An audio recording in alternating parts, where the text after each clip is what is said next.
मेरे बाद शक्ति का क्या होगा? अगर किसी गलत हाथों में पड़ गई तो?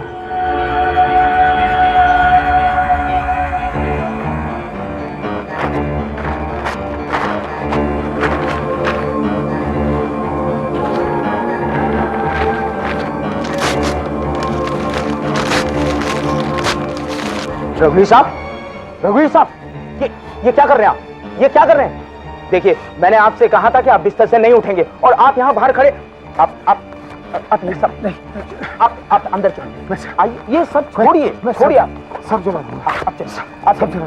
ये क्या पागलपन है? क्या जला रहे हैं आप? आइए आप प्लीज, आप मेरे साथ आइए अंदर आइए, चलिए। ये क्या कर रहे हैं आप अंदर आइए।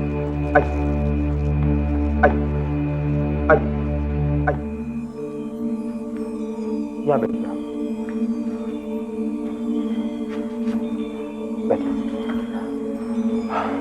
तू जा बेटे। जी सर। जा। रघुवीर साहब, ये क्या पागलपन था? क्या जला रहे थे आप? सब कुछ डॉक्टर, सब कुछ। मेरी डायरियां, मेरे नोट्स और ये सारी कीमती किताबें हैं जो मुझे मेरे पूर्वजों से मिली हैं। लेकिन क्यों?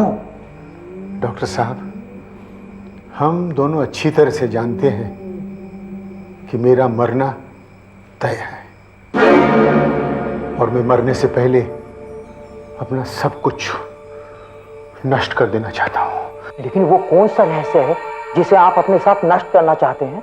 जन्म के, मृत्यु के रहस्य। मेरी समझ में तो अभी भी कुछ नहीं आ रहा। इस कमरे में जो कुछ आप देख रहे हैं, अगर ये गलत हाथों में पड़ गया तो खतरनाक साबित हो सकती है। जैसे कि ये घड़ी सिर्फ समय ही नहीं बताती है, समय को अपने काबू में करके उसे सब कुछ करवा सकती है। अब सोचिए, अगर ये किसी गलत आदमी के हाथ आ गई तो अनर्थ हो जाएगा डॉक्टर साहब, अनर्थ हो जाएगा। साहब, वो बुड्ढी के घर से लाया हुआ फर्नीचर मैंने लगा दिया है। जाना छोड़ना।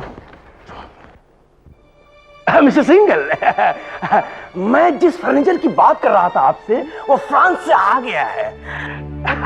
आइए, आप देखते ही समझ जाएंगे कि मैं किस लाजवाब चीज की बात कर रहा था। क्या नमूना है, ये देखिए, पूरा सेट है, फ्रांस के खास कारीगरों के हाथों से बनाया गया है, ये खास लकड़ी से। ये देखिए। बहुत अच्छा है, एक्सीलेंट।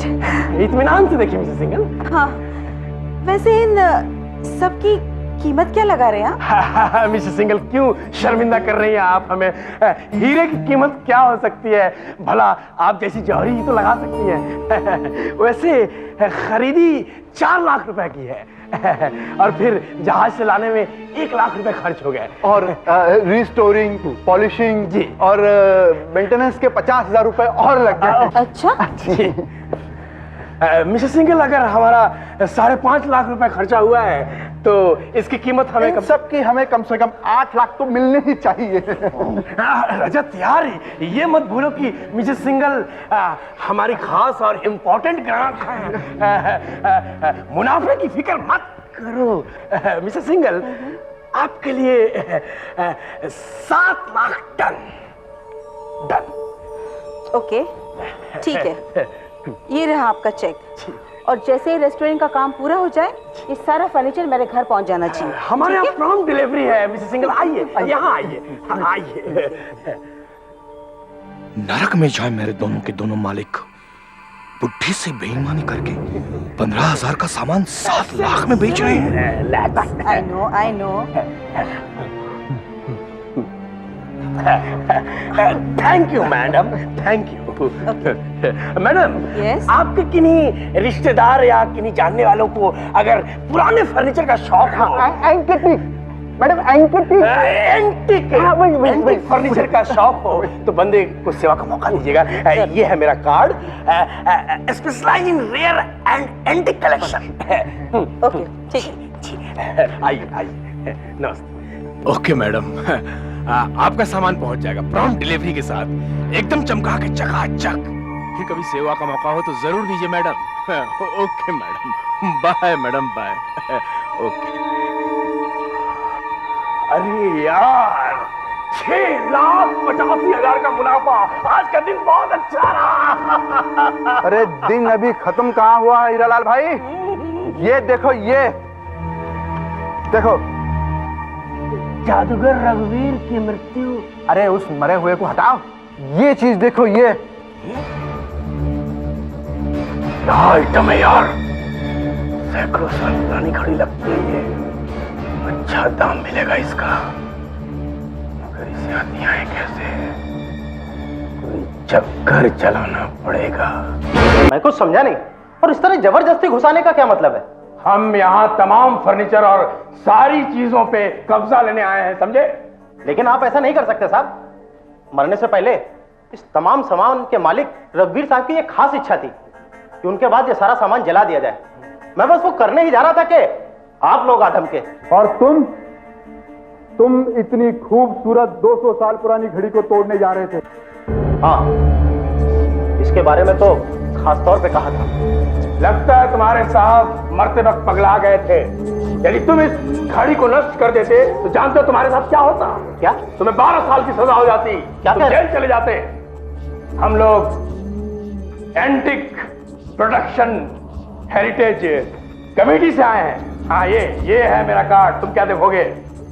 देखो, गवर्नमेंट की तरफ से हम आए हैं और हमारा काम है कि देश के तमाम एंटिक और प्राचीन चीजों को जांच के लिए फौरन म्यूजियम भेजा जाए, कब्जा करके। अगर इन सारी चीजों से बहुत टेंशन हो गया, ये बीड़ी पिलाना भाई। कितनी पुरानी घड़ी है, 4-5 लाख रुपए तो कहीं नहीं गए, और कहीं मोटी पार्टी फंस गई तो समझो 8-10 लाख रुपए बन गए। एक बार पॉलिश हो जाए फिर मजा आएगा। मैं तो गोडाउन जाने का भी इंतजार नहीं कर पा रहा। अब जाओ और एक बार मुझे अच्छी तरह से देखो। बीड़ी पीना छोड़ दिया?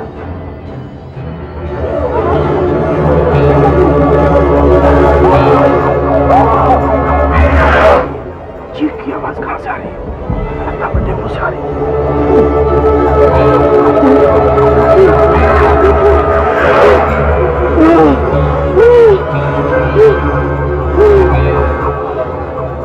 ये घड़ियां तो कैसे चल रही है?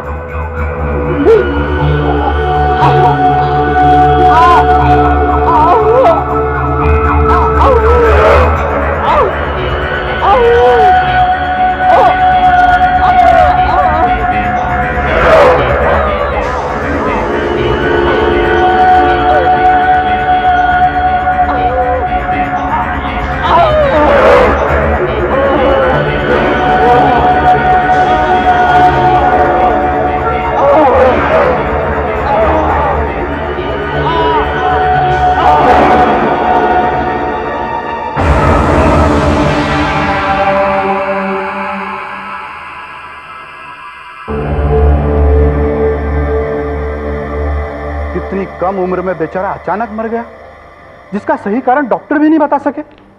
यार रजत, यार जो होना था वो तो हो ही गया, लेकिन इसका असर अपने कारोबार पे तो नहीं पड़ना चाहिए ना। ये गोदाम साफ करवाओ यार। ये देख रहे हो, ये सब फर्नीचर और एंटीक पे धूल जमे हुए हैं। ये क्या है? ये देख रहे हो, ये धूल है। लोगों को बताना जरूरी है कि हम कहां से उठ के आए हैं। ये सूट बूट पहन लिया बस वही हो गया। अरे औकात तो वही है ना, हाथ घड़ी लेकर अपनी। वो कहाँ है? वो साफ करने वाली बाई रखा था, झाड़ू पोछा करती है, कुछ साफ करती है कि नहीं करती है? आई है नहीं आई यार? अरे भाई आती है वो, लो वो आ गई। भगवती देवी, अरे कुछ सफाई वफाई करती हो? करती हूँ। ख्याल रखा करो, धूल से पूरा फर्नीचर और एंटीक भरा हुआ है, साफ करो। ये काहे के लिए कपड़ा दिया है? ये मुंह पोंछने के लिए? इसे रगड़ो, ऐसे रगड़ो, चमकाओ सब फर्नीचर और एंटीक को। लो जाओ, और वो घड़ी देखो, उसको भी चमकाओ। करती हूँ। धूल भर गया है सब जगह, काहे के लिए रखा है यार? ये सब चमाचम रहेगा तब यहाँ ग्राहक आएंगे, नहीं तो कोई नहीं आएगा। औकात वही की वही धरी रह जाएगी। चलो आओ बाहर, धूल उड़ रहा है।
लड़की,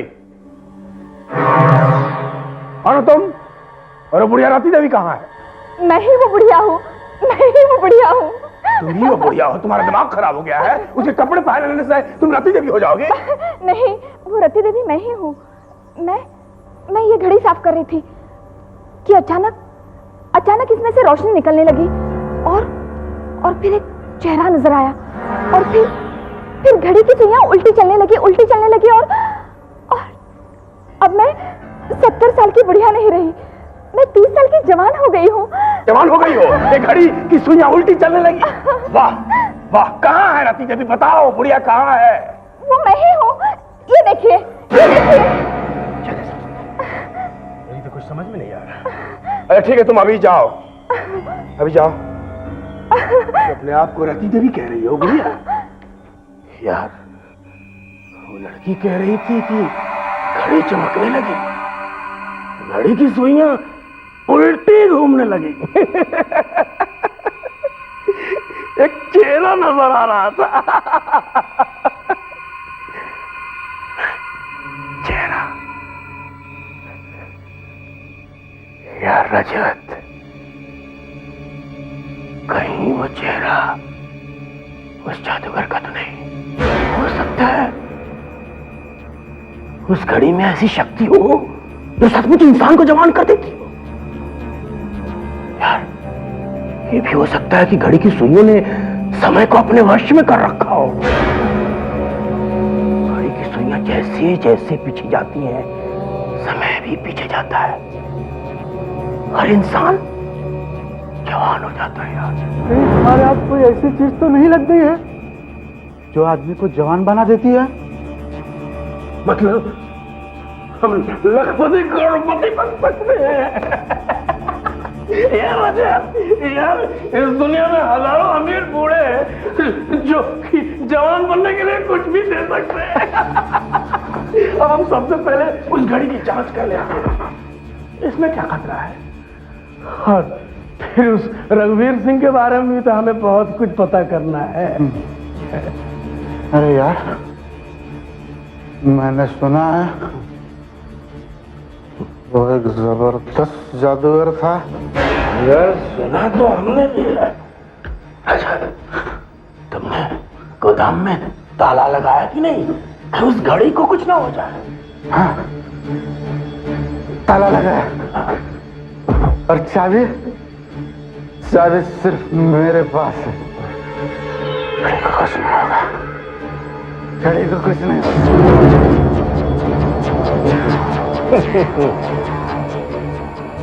पहले उस घड़ी के बारे में ठीक से पता कर लो, फिर देख मैं तेरे साथ क्या करता हूँ।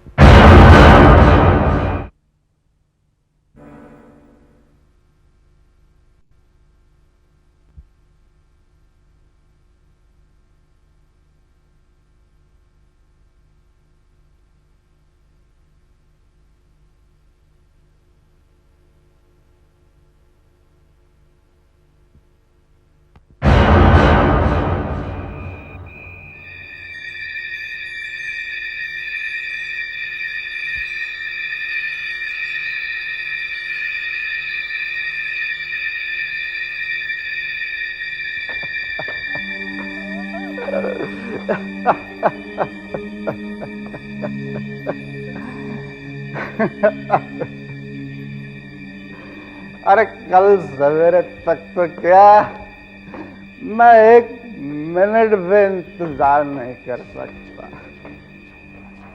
ये घड़ी मेरे लिए बहुत कुछ कर सकती है। ये घड़ी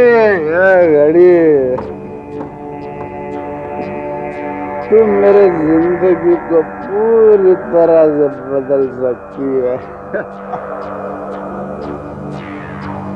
मैं 45 साल का हूँ, लेकिन तेरी मदद से मैं फिर से 20-25 साल का जवान हो जाऊंगा।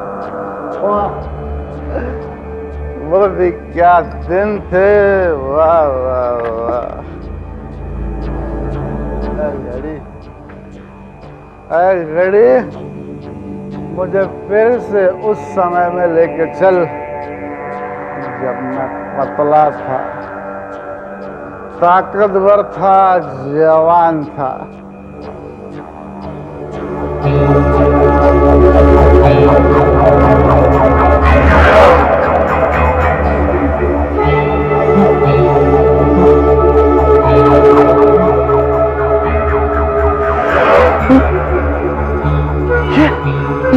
ये क्या हो रहा है? ये क्या हो रहा है? देखिए, सूर्य तो आगे की तरफ बढ़ रही है, लेकिन इस बुढ़िया ने तो कहा था कि सुइया तेजी से पीछे की तरफ बढ़ रही है। ये क्या हो रहा है? ये क्या हो रहा है?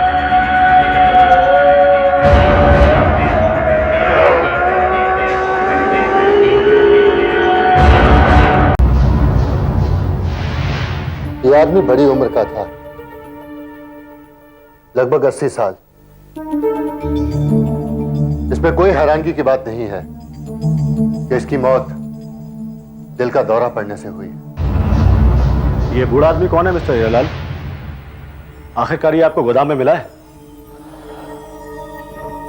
मैं नहीं जानता। हैरानगी की बात है ना, ये कपड़े जो उस बूढ़े आदमी ने पहन रखे थे वो मिस्टर रजत के हैं। यहां तक कि ये घड़ी,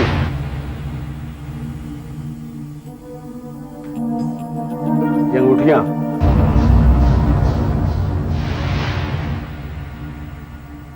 ये लाइसेंस भी रजत का ही है। लेकिन रजत तो उस आदमी से कम 40 साल छोटा होगा। क्या बतलाऊं, इस बूढ़े ने रजत के कपड़े कैसे पहन लिए और मेरे गोदाम में कैसे आ गया, मुझे कुछ नहीं पता। लेकिन गोदाम की चाबियां तो मिस्टर रजत के पास रहती थी ना? हाँ, इस वक्त वो कहाँ है? कहीं तो होगा ही। देखिए, वो अपने घर पे नहीं है। मैंने उसे कई जगह ढूंढा, मुझे वो कहीं नहीं मिला। इंस्पेक्टर, आप जल्दी से जल्दी रजत को ढूंढिए। वही बता सकता है कि यह आदमी कौन है। मैं इन्हें कैसे बताऊं? ये कपड़े, अंगूठी, घड़ी सब इसी बात की ओर इशारा करते हैं कि ये बूढ़ा आदमी ही रजत है। लगता है ये सब उसी घड़ी की वजह से हुआ है।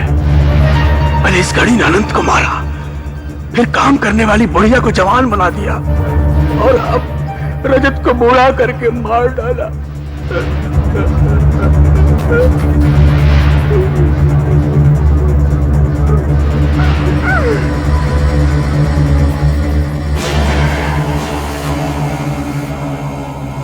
मैं इस घड़ी को तहस नहस कर दूंगा, फिर ये घड़ी मेरा कुछ नहीं बिगाड़ सकेगी। दफन कर दूंगा मैं इस घड़ी को। हाँ, मैं ऐसा ही करूंगा। क्या करें साहब? अबे चादर उठा और उस घड़ी को ढाक जाके। क्यों? क्या हो गया साहब? ओह, उस चादर उठाओ, ढाक जाके, मुझे सवाल न कर। अरे मुंह क्या देख रहा? उठा चादर, जा जल्दी। हाँ भाई, जा जा जा, जल्दी जाओ। अबे जाओ। ढका क्या? ढक रहे साहब। जल्दी ढको, जल्दी ढको। अबे ढका। हाँ, ढक दे साहब। ढक दिया, ढक दिया। उठाओ उसे, उठाओ, उठाओ, ठीक से लाओ और लाके बहुत दूर ले जा, ले जा, इतनी दूर ले जा कि उसके टुकड़े टुकड़े करके उसे। अरे ये क्या कर दिया तुम लोगों ने? घड़ी के टाइल से चादर खटका दिया। अरे उसे ढको, ढको उसे, ढको, ढको।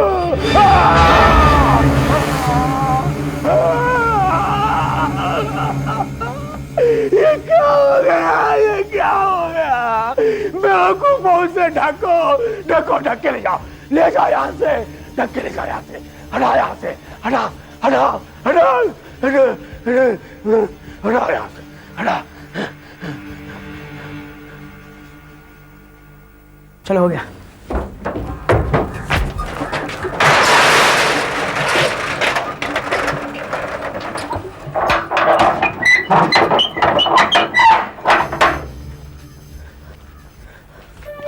समझे ना? इस घड़ी को जितनी दूर हो सके ले जाओ, मेरे पनवेल वाले फार्म हाउस में ले जाओ, वहीं से नष्ट कर दो, टुकड़े टुकड़े करके गाड़ दो, जला दो, कुछ भी करो। हाँ।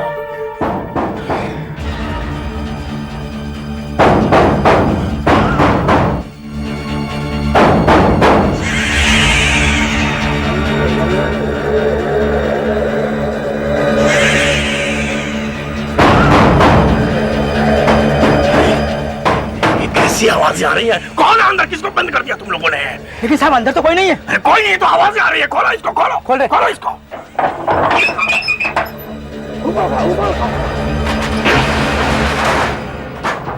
एक मिनट, आवाज आ रही है।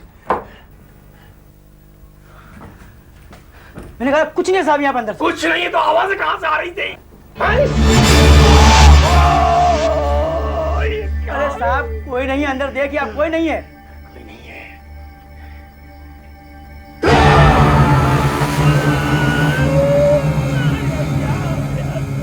क्या हुआ साहब? क्या हुआ? क्या हो गया? ऐसा क्या देख लिया साहब आपने? चादर से ढको और इसे बंद करके कहीं दूर ले जाओ।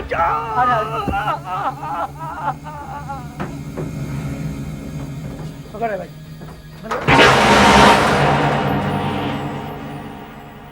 पहले घड़ी चमकने लगी, फिर इसमें उस जादूगर का चेहरा दिखने लगा। मुझे ऐसा लग रहा है मैं पागल हो जाऊंगा। हे भगवान, क्या हो रहा है मेरे साथ? हीरालाल जी,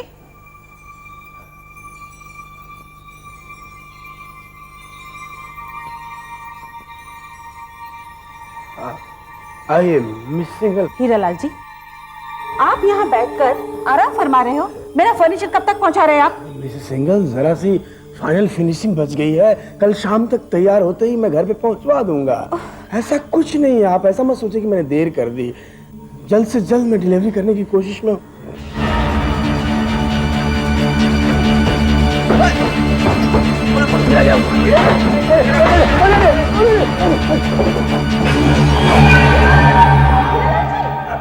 क्या वो क्या हुआ? नहीं वो उठिए, उठिए।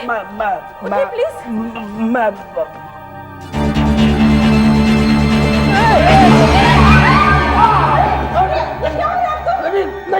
नहीं वो क्या है कि आपकी तबीयत ठीक है ना?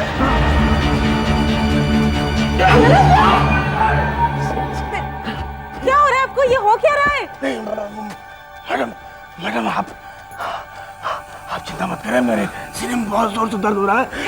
उस टेबल पे मेरी टेलीफोन डायरी है, मेरे डॉक्टर को फोन करके बुला दीजिए। ठीक है। बुला दीजिए। ऐसा लग रहा है कोई मुझे इधर से उधर धकेल रहा है। ये क्या हो गया डॉक्टर साहब? कुछ नहीं, कुछ भी नहीं, ये बिल्कुल ठीक है, बस थोड़े आराम की जरूरत है। नहीं डॉक्टर साहब, अचानक मेरा बदन ऐठने लगा, मेरी छाती में जोर से दर्द होने लगा। ऐसा लग रहा है जैसे कोई जोर से मेरे दिल को दबा रहा है। मैं एक तरफ धड़ाम से गिर गया, जैसे उठा दूसरी तरफ गिर गया। ये सब क्या है डॉक्टर साहब? मुझे तो कुछ समझ नहीं। मेरी भी समझ में कुछ नहीं आ रहा है, यहाँ तक कि आपके बदन के ऐंठने का कारण भी मेरे समझ में नहीं आ रहा। जहां तक छाती के दर्द का सवाल है, आपके दिल की धड़कन एकदम नॉर्मल है। हाँ, धड़कन थोड़ी आहिस्ता जरूर है, लेकिन बिल्कुल घड़ी की तरह चल रही है। हाँ, घड़ी की तरह। टिक टिक टिक टिक टिक टिक। यहां तक कि आप अपनी घड़ी का टाइम भी इसके साथ मिला सकते हैं। 1 मिनट में 60 बार। मुझे तो लगता है कि आपके नौकर की दिल के दौरे से मौत, आपके पार्टनर का अचानक गायब हो जाना और आपके गोदाम में किसी बूढ़े आदमी का मरा हुआ पाया जाना, इन सब बातों से परेशानी बढ़ गई है। आपको आराम की सख्त जरूरत है। आइए, मैं आपको कुछ गोलियां लिख कर देता हूं। वो गोलियां इन्हें दिन में 3 बार दीजिएगा और इनके आराम का पूरा ख्याल रखिएगा। मेरे दिल की धड़कन घड़ी की तरह। क्या ये उस मनहूस घड़ी के कारण है? लेकिन वो तो मुझसे मीलों दूर है। मेरा वो कुछ नहीं बिगाड़ सकती। हाँ, मेरा कुछ नहीं बिगाड़ सकती वो घड़ी।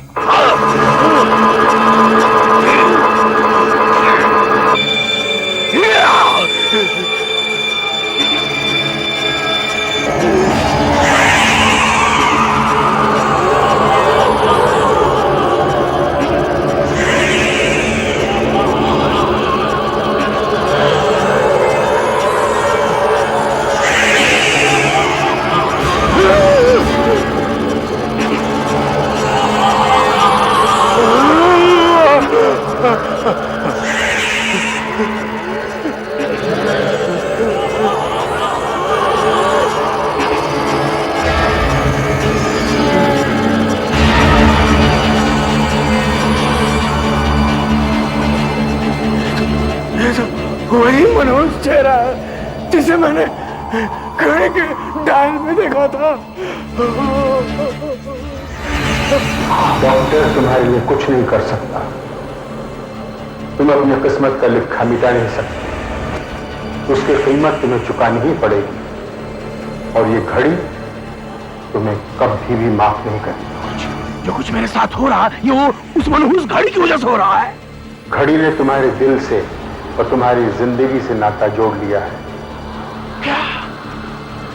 क्या मतलब है तुम्हारा? उस घड़ी पर जब समय आगे बढ़ता है तो तुम्हारी उम्र भी आगे बढ़ती है। अगर घड़ी पीछे को चलती है तो तुम्हारी उम्र भी घटती है और अगर वो घड़ी रुक जाए तो तुम मर जाओगे। माफ कर दो, मुझसे गलती हो गई, मुझे माफ कर दो।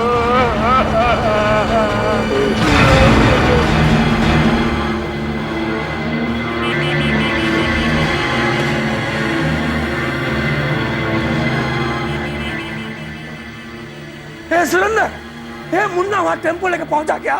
हाँ हाँ, उसे बुला बुला बुला, उसको बुला, फोन पे बुला जल्दी। मुन्ना, उस गाड़ी को कुछ हुआ तो नहीं ना? कुछ नहीं हुआ ना? उसे तोड़ना मत, तोड़ना मत।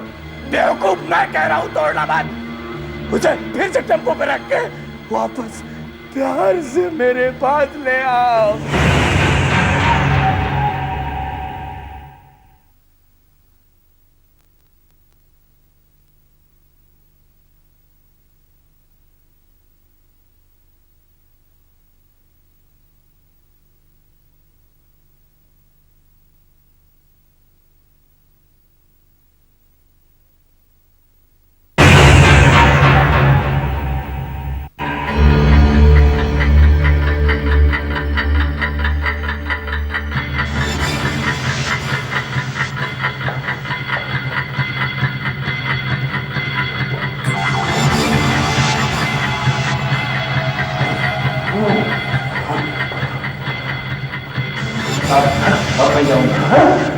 पिछले 12 घंटों से यहाँ बैठे हूँ।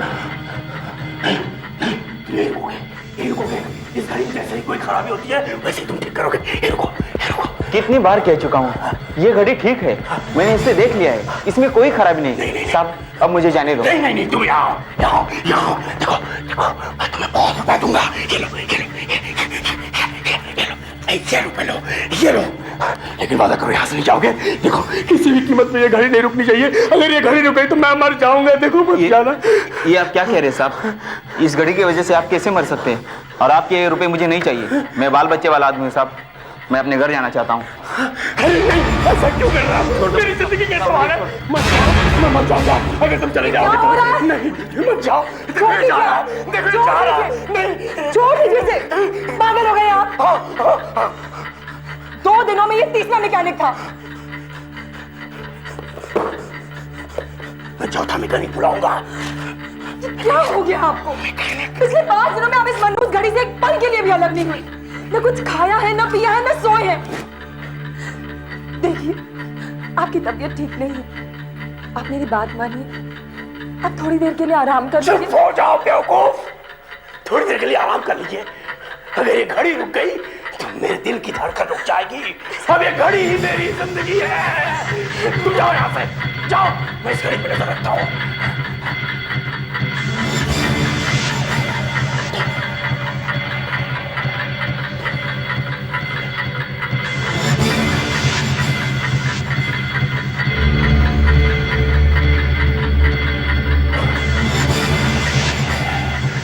बहुत कमजोर हो गए और दिमाग पर कुछ ज्यादा ही असर हुआ है।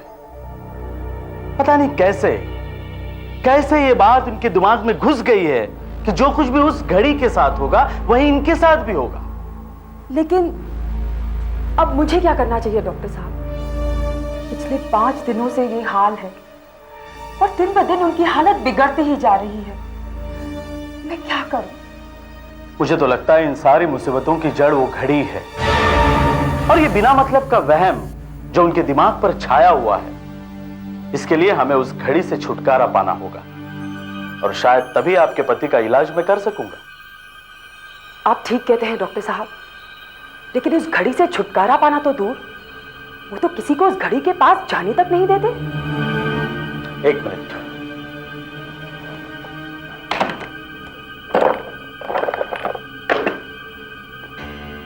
ये नींद की बहुत ताकतवर गोलियां हैं। इन्हें दूध में या खाने में मिलाकर चुपके से दे देना। इन्हें लेते ही वो नींद के नशे में बेहोश हो जाएंगे। तब आप वो घड़ी उठाकर फेंक सकती हैं। घड़ी भी थी, अब सब कुछ बराबर है। आवाज भी बराबर है, दिल की धड़कन भी बराबर है। 60 सेकंड में 60 धड़कन।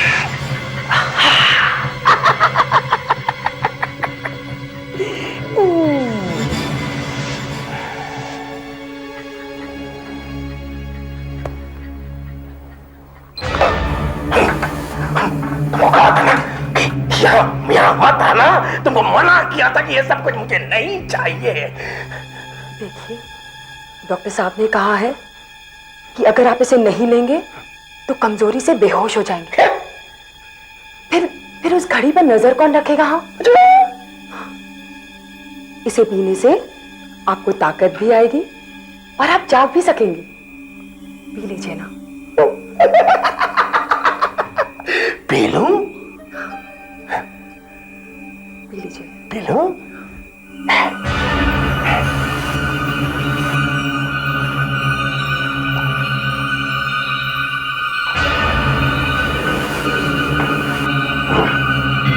ये लो।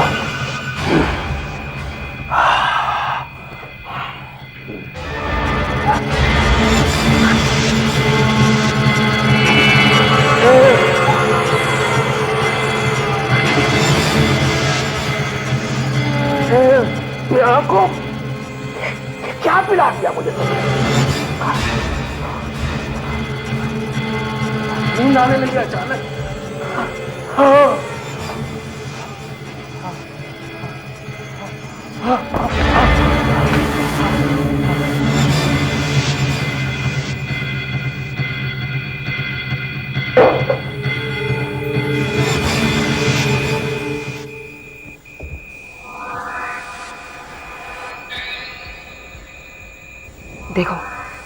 जल्दी से उस मनहूस घड़ी को गोदाम में ले जाओ और इससे पहले कि सेठ जाग जाए उसे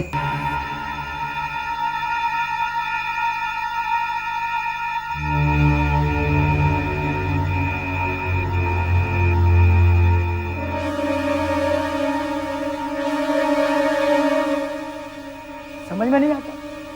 पहले तो साहब बोलते से तोड़ दो और बाद में बोलते से तोड़ना नहीं। अब मैम साहब बोल रही है इसे नष्ट कर दो। समस्या क्या है इस घड़ी के साथ यार? तो ये काम कर, कंपाउंड के पीछे गोदाम में औजार पड़े हैं, उसमें से कुल्हाड़ी निकला। जा जा।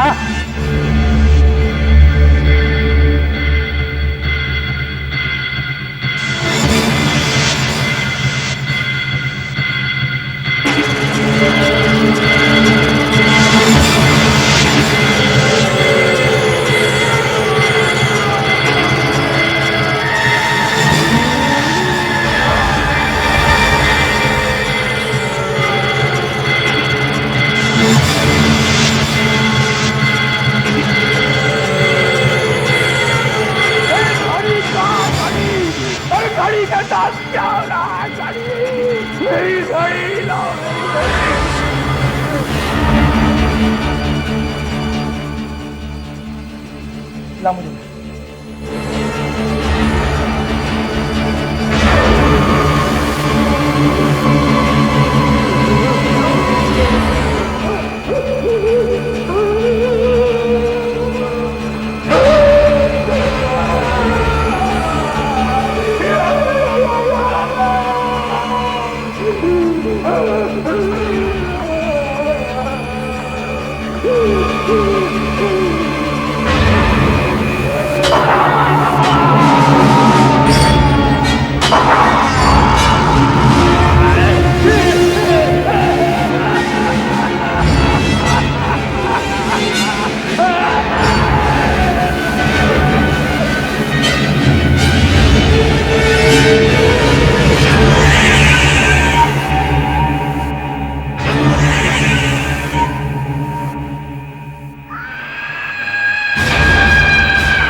मैं भी मर जाऊंगी। ऐसा क्यों हुआ? वो देखो बेटा, वो देखो वहां पर, सी दैट बर्ड देयर। वो देखो, पिकॉक। वो देखो, so beautiful। तेज से चला रहे हो, आहिस्ता चलाओ ना। ओह डार्लिंग, फॉरगेट इट यार। कितनी मुश्किल से इस तरह की ड्राइविंग करने का मौका मिलता है। मुंबई में तो रोड ही नहीं इस तरह की ड्राइविंग करने के लिए। देखा ना क्या कह रही है ये? क्योंकि बेटा आपकी मम्मी आपकी डैडी की तरह बहादुर नहीं है, इसलिए। धीरे चलाओ ना, ऐसे कितनी देर में पहुंच जाएंगे? डार्लिंग देखो, लोनावाला पहुंचने में वैसे 3 घंटे लगते हैं, लेकिन अगर हमें इसी तरह की खुली रोड मिलती रही ना तो 2 घंटे पहुंच जाएंगे। धीरे चलाओ ना।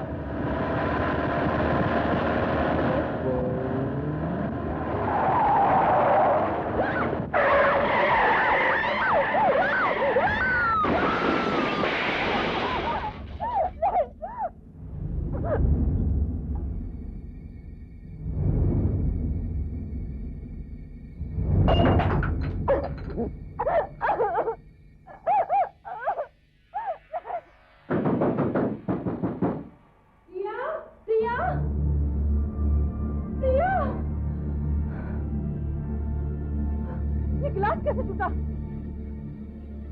नींद की गोलियां सारी खाली।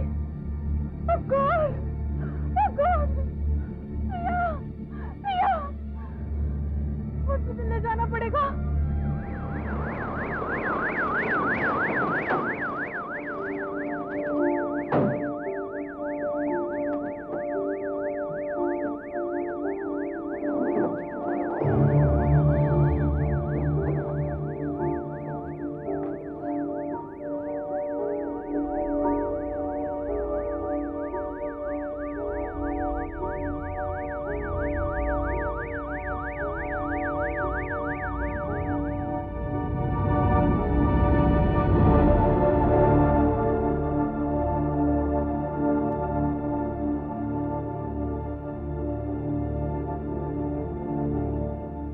आपने बहुत अच्छा किया जो इन्हें जल्दी यहाँ ले आई। गोलियों का असर पूरी तरह नहीं हुआ था, ये बच जाएंगे। शुक्र है, भगवान का लाख लाख शुक्र है। लेकिन इन्होंने ऐसा किया क्यों? 3 हफ्ते पहले एक एक्सीडेंट में इसके पति और बच्चे की मौत हो गई थी। तब से ये अपने होशो हवास खो बैठी है डॉक्टर साहब। बहुत कमजोर हो गई हैं। जब तक इनकी हालत सुधर नहीं जाती इन्हें हॉस्पिटल में रखना पड़ेगा, और बाद में शायद इन्हें साइकियाट्रिक ट्रीटमेंट की जरूरत पड़े। फिलहाल 2 दिन इनका खास ख्याल रखना होगा। डॉक्टर, कल सुबह सबसे पहले मिस्टर नायक का लीवर प्रोफाइल हो जाना चाहिए।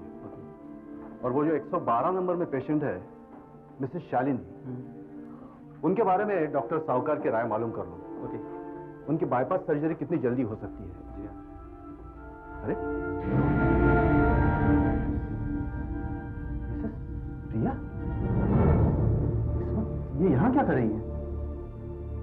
इन्हें तो अपने कमरे में होना चाहिए। प्रिया, प्रिया जी, प्रिया, प्रिया जी।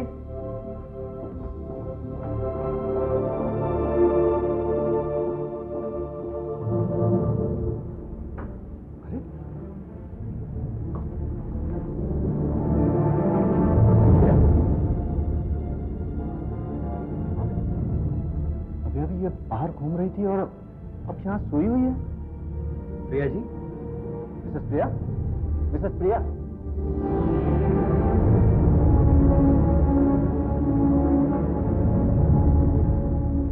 क्या हुआ डॉक्टर?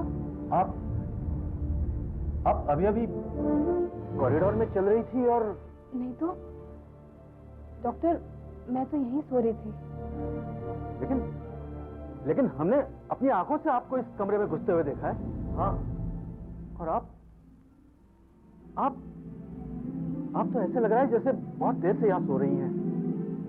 बड़ा अजीब सा लग रहा है। क्या मैं जान सकता हूं आप कॉरिडोर में क्यों घूम रही थी? डॉक्टर, वो मैं नहीं थी।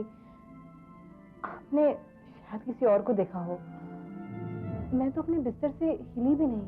अच्छा, तो फिर हमने किसको देखा यहां आते हुए? क्या आप वाकई वहां नहीं थी? नहीं डॉक्टर। ठीक है, वैसे भी अब आपकी तबीयत ठीक लग रही है। कल आप घर जा सकती हैं। Thank you.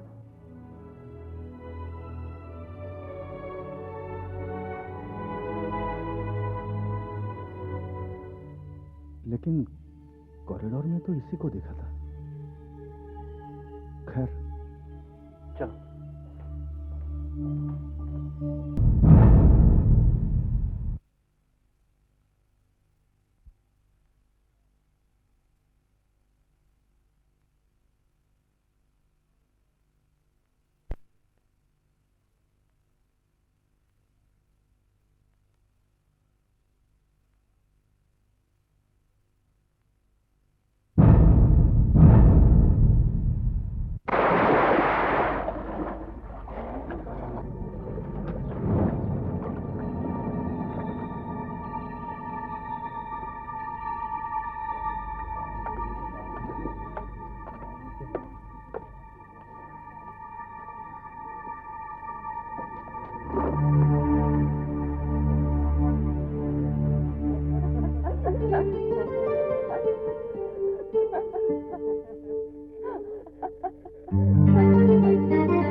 मर जाना चाहिए था, मर जाना चाहिए था।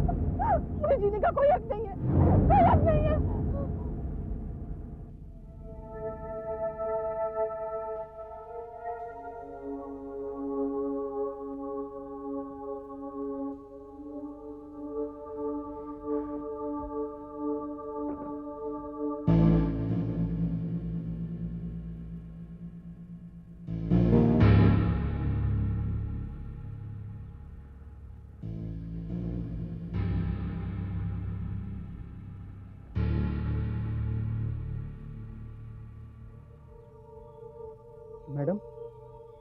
क्या हुआ मैडम? कुछ नहीं। कुछ लेंगे आप मैडम? कुछ? हाँ, मेरे लिए ब्रेकफास्ट ले आओ, एक चीज सैंडविच और एक चाय। चीज सैंडविच, चाय। आप एक बार फिर वही नाश्ता लेंगे मैडम? क्या? एक बार फिर वही नाश्ता? मैं समझी नहीं। मेरा मतलब है कि आपने कुछ समय पहले यही नाश्ता किया था। यही नाश्ता किया? क्या मतलब है तुम्हारा? मैं तो यहाँ अभी अभी आई हूँ। लेकिन थोड़ी देर पहले मैंने आपको यही नाश्ता दिया था। देखिए, यहाँ आप इस टेबल पे बैठी हुई हैं, प्लेटें भी अभी तक रखी हुई हैं, उठाई भी नहीं गई मैडम, उठाई भी नहीं गई। देखो, तुमने किसी और को गलती से मुझे समझ लिया होगा। अरे मैं तो यहाँ अभी आई हूँ, मैंने कोई ऑर्डर नहीं दिया। मैं यकीन के साथ कह सकता हूँ मैडम कि वो आप ही थी। आपने रसीद पर साइन भी किया। ये देखिए, ये देखिए, चीज सैंडविच, चाय, उस पर कॉटन नंबर भी लिखा हुआ है 12। उसमें आप ही रह रही ना? हाँ, मैं कॉटेज नंबर 12 में तो ठहरी हुई हूँ, मगर ये साइन मेरा नहीं है और ये तो मेरा नाम भी नहीं है। मेरा नाम प्रिया है और यहाँ तो किसी मीना का साइन है। मैं ये नहीं जानता कि वो साइन आपकी थी या नहीं, लेकिन वो थी आप ही। वो मैंने कहा ना कि मैं वो नहीं थी। मैडम, कोई शिकायत है? हाँ, देखिए ना ये वेटर क्या कह रहा है। मैं यहाँ अभी अभी नाश्ता करने आई हूँ और ये आदमी कह रहा है कि ये मुझे नाश्ता दे चुका है। कैसी सर्विस है ये? हाँ मैडम, आप प्लीज बैठ जाइए, हमसे ही कोई गलती हो गई होगी। ये अभी आपको नाश्ता देगा, प्लीज बैठ जाइए। तुम इधर आओ। चुप, जाके नाश्ता लेके आओ। तुम अपना काम करो, क्या जरूरत है दूसरों की बातों में उलझने की? जाओ नाश्ता लेके आओ।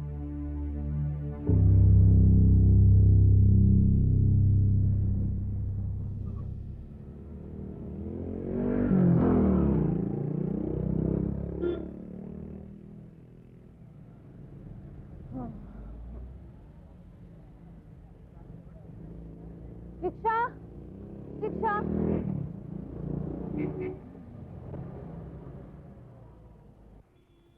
Taxi, taxi. प्रिया, प्रिया, तुम यहाँ क्या कर रही हो? तुम्हें तो पनवेल वाले रिजॉर्ट में होना चाहिए था। देखिए, आपको कोई गलतफहमी हुई है, मैं प्रिया नहीं हूँ। तो क्या बात कर रही हो? क्या मजाक है ये? मैं तुम्हें पहचानती नहीं क्या? और तुम शहर में क्या कर रही हो? मैंने आपसे कहा ना, मेरा नाम प्रिया नहीं है, मेरा नाम मीना है। मीना, समझिए आप? चलो। प्रिया, प्रिया, अरे ऐसा क्या किया इसने? शाम को जब रिसोर्ट में आऊंगी तो देखूंगी।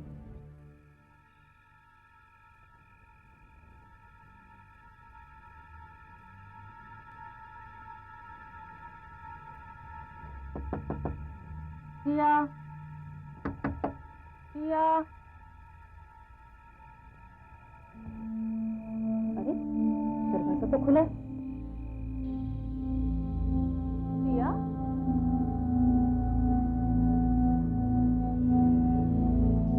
प्रिया, कहाँ चली गई ये लड़की? कपड़े तो यही पड़े।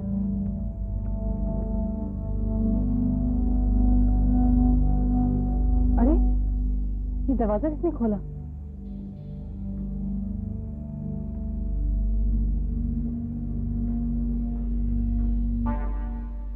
शारदा,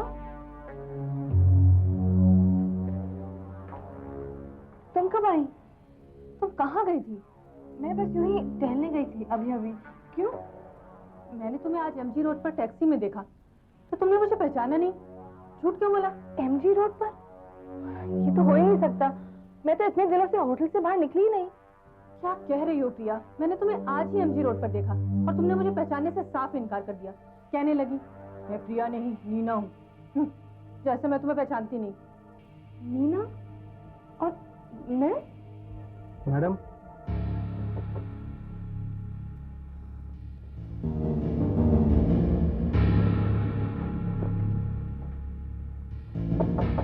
मैडम। हाँ, क्या है? मैडम, जब आप बाहर गई थी तो किसी मैडम का आपके लिए फ़ोन था। आपके फ़ोन के आंसरिंग मशीन पर उन्होंने मैसेज छोड़ा है। अच्छा, ठीक है, थैंक यू।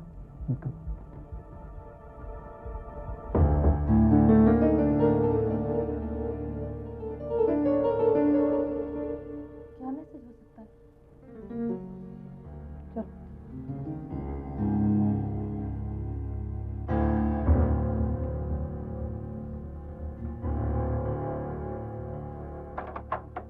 हमें खेद है कि कॉटेज नंबर 12 के गेस्ट अभी आपका मैसेज नहीं ले सकते। कृपया बीप के बाद अपना मैसेज छोड़ दीजिए। धन्यवाद। हेलो प्रिया, तुम जानती हो ना कि मैं कौन बोल रही हूँ? मैं नीना। हाँ, नीना।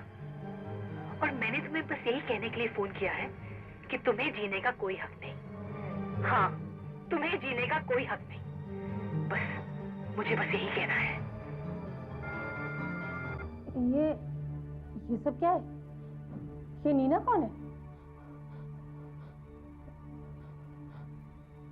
वो वेटर कह रहा था कि उसने उसको स्विमिंग पूल के पास देखा और अब तुम कह रही हो कि तुमने उसे एमजी रोड पे देखा और उसने मेरे लिए ये मैसेज छोड़ा है। आखिर ये है कौन जो बिल्कुल मेरी तरह दिखती है? शारदा, ये नीना कौन हो सकती है? ये ना केवल तुम्हारी तरह दिखती है बल्कि इसकी आवाज भी बिल्कुल तुम्हारी तरह है, जैसे तुम ही बोल रही हो। क्या शारदा, ये नीना वाकई कोई है? तो आपके कहने के मुताबिक आपकी एक हमशक्ल है जिसकी आवाज भी आपसे मिलती है।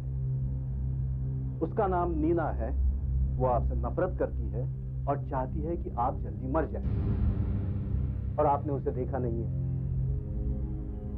तो आप ही बताइए प्रिया जी, ये कैसे हो सकता है? एक ही शक्ल के दो लोग कैसे हो सकते हैं? ये कोई फिल्म नहीं है प्रिया जी, ये रियल लाइफ है, असली जिंदगी। देखिए डॉक्टर, उस दिन वेटर ने उसे पूल साइड पे देखा था और शारदा ने भी उसे टैक्सी में जाते हुए देखा। इसने तो उसकी आवाज भी सुनी। ये बताएंगे कि मैं झूठ नहीं बोल रही हूँ? अच्छा, एक बात बताइए, आप दोनों को एक साथ किसी ने देखा है? मतलब? नहीं देखा ना? आप कहना चाह रहे हैं कि? जी हाँ, मैं ये कहना चाहता हूँ कि आप ही नीना है और आप ही प्रिया है। मैंने जब होटल के कमरे में टेप रिकॉर्डर पर वो धमकी भरा मैसेज सुना तो मुझे लगा कि वो तुम ही बोल रही हो। वो तुम्हारी ही आवाज थी। क्या मतलब माना? देखिए, आप एक मानसिक तनाव के दौर से गुजर रही हैं। पति और बच्चे की अचानक मौत हो जाना और फिर आपकी आत्महत्या की कोशिश। हो सकता है ये सब कुछ इसी वजह से हुआ। तो आप कहना चाह रहे हैं कि मैं पागल हो गई? ये सब मेरी कल्पना है, मेरे दिमाग की उपज है ना? हो सकता है, क्योंकि एक्सीडेंट में से सिर्फ आप ही बची हैं, इसीलिए आप गिल्टी फील कर रही हैं या सोचती हैं कि आप ही की वजह से ये सब कुछ हुआ है। इसीलिए नीना का रूप पैदा हुआ है। वो आप पर हावी हो जाती है। वो चाहती है कि आप अपने आप को मार डालें। आपको जीने का कोई हक नहीं है। हम इसे स्प्लिट पर्सनैलिटी सिंड्रोम कहते हैं, यानी एक शरीर और दो इंसान।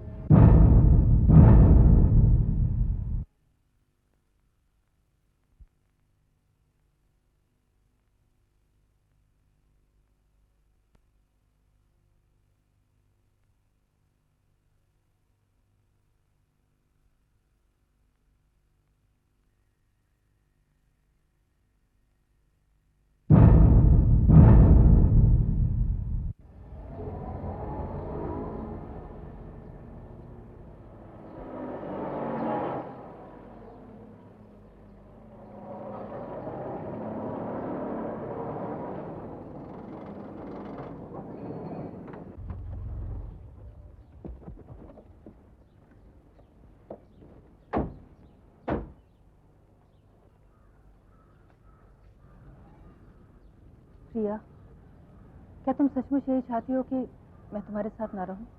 हाँ शारदा, मैं पहले से काफी बेहतर महसूस कर रही हूँ। तुम मेरी चिंता मत करो। अच्छा, देखो, डॉक्टर विक्रम की दवाएं टाइम से लेना और टाइम पर सोना। और हाँ, तुम्हें कुछ भी चाहिए या बात करने को दिल करे तो मुझे फोन कर देना। चलो बाय बाय। चलो।